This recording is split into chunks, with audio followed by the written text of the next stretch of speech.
I've been trying to post a video all day, but I keep getting interrupted. Every time I try to post or record a video, my phone starts ringing. So I decided to wait a little bit and try again. So hopefully I don't get any more interruptions. Okay, third time's a charm. So I don't really have a title for today's video. I'll probably have a title once I watch the video.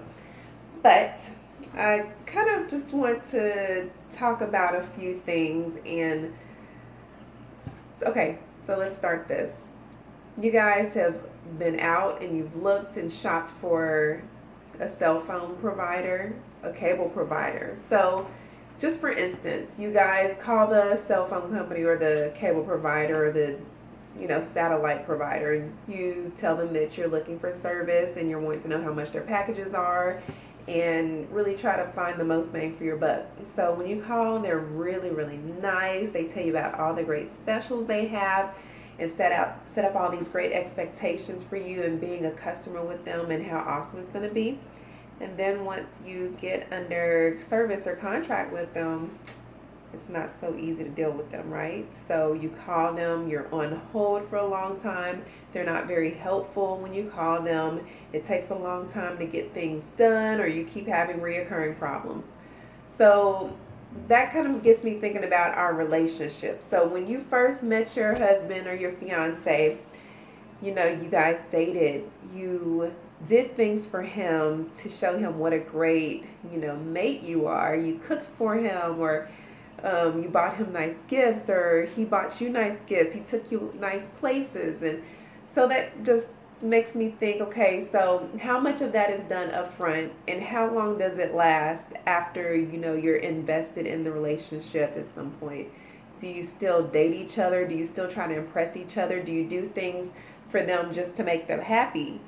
So just think about that on your daily walk in your relationship. How much of that stuff that you did right at the beginning do you still do? And if you don't do that much of it, how has it affected your relationship? Do you still go out on dates with your husband? Does he still date you? Do you still get dressed up and get all pretty for him and everything?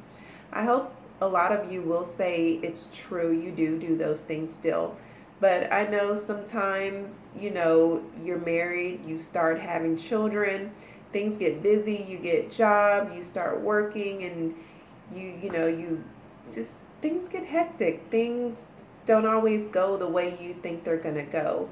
But here's an exercise for you. I challenge you to, if you have stopped doing those things for your spouse and getting pretty for them, going out on dates with them, doing things just to make them happy, I encourage you to do those things. Get back to doing those things that first got you excited about the relationship, things that you started doing when everything was fresh and new and fun and happy. I'm also putting this challenge on myself. Me and my husband, we don't date like we want to or like we used to.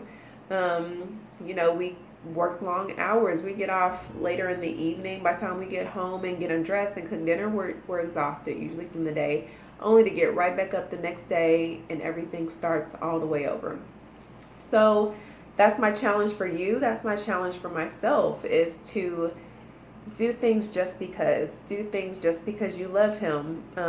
Buy him little things. I know my husband likes hot tamales. I'll maybe go out today and buy him a box of hot tamales, or a pack of gum for his car or something. Just something small. It doesn't even have to be expensive. You don't have to spend a whole lot of money.